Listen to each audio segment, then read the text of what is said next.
Blackness, a hood over my head. I couldn't breathe, gag in my mouth. I was sitting in a chair, movement, wheelchair.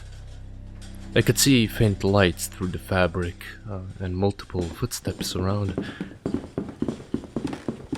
Why? I questioned myself, before finally coming back to reality. I deserved this.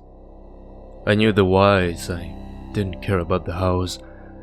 Cover up the tracks and bloodhounds will find, not if, but when.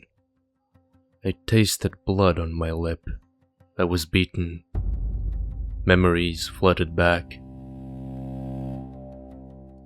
I was taken in the night, beaten half to death.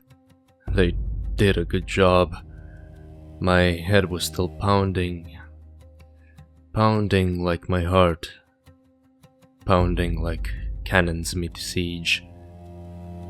I then heard a heavy door open, and through the fabric on my face I saw the light. I felt the light breeze on my face. It was cold, a cold morning. Soon enough, we were at the destination. I felt they unbuckled the restraints on my legs and arms, and I was violently lifted up and dragged with no care. I felt the cold soil go between the fingers of my bare feet. A numb feeling, but feeling nonetheless. I wished this moment lasted for eternity, even if unpleasant. A moment more.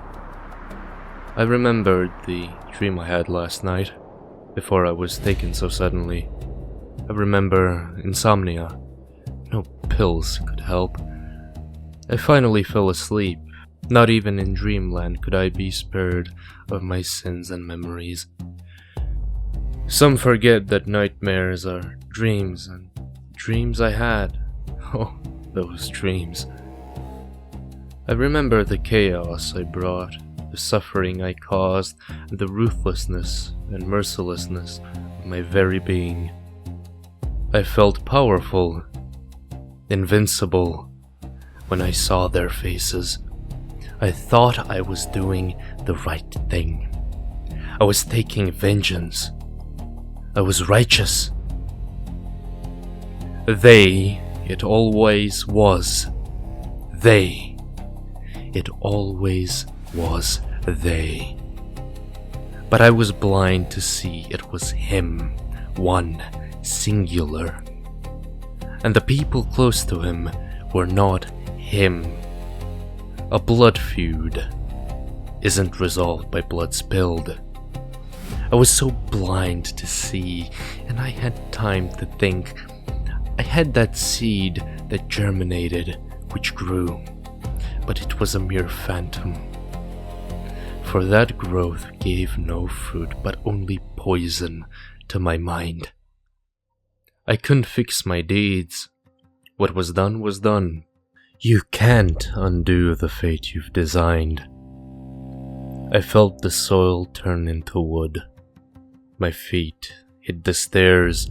My kneecaps ached, but the nerve endings were numb to the pain. Soon I found myself on a flat surface once more, moist wood. They finally let me go. I nearly buckled and dropped under my own weight. I barely found the strength to stand on my own. Then, light. Blinding light as the hood was removed. I saw a crowd in front of me. My vision was still blurry and my eyes still adjusting. I saw him in every bystander. I saw him in every man, woman, and child. There was no more hatred in my heart, only despair. I tried to plead for forgiveness, but I forgot the gag around my mouth. The gag was removed and thrown aside. I coughed and heaved. I lifted up my head once more. I spoke no words this time. At least I didn't try. But what I saw now that my eyes could see clearly, I saw myself in every bystander, in every man, woman, and child. And that was when I became scared. The clock tower chimed. I knew the verdict as the rope dropped around my neck. I felt fear for the first time, true fear. But it wasn't for myself. I didn't fear death. If this was what it takes for my penance, atonement, I was ready to embrace it. No, it wasn't that I feared. I feared the very people I saw, where I saw him, where I saw myself. I made a mistake. For blood feuds aren't solved by blood spilled, and I knew the rivers and oceans will go red. I know they will overflow. I was just the spark. I felt the rope around my neck tighten. I saw the cloaked man beside me. "Any last words?" he asked me. "Do your job, get it over with," I replied.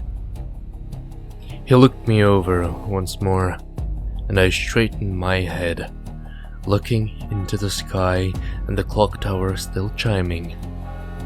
A lesson learned by rope, dropped until it is taught. Yet, none will learn. The gift of forgiveness is a rare one. I heard the lever pulled. The door beneath my feet opened. This was justice, a beginning of a circle. But a single gift can end it all. I wonder, who will it be?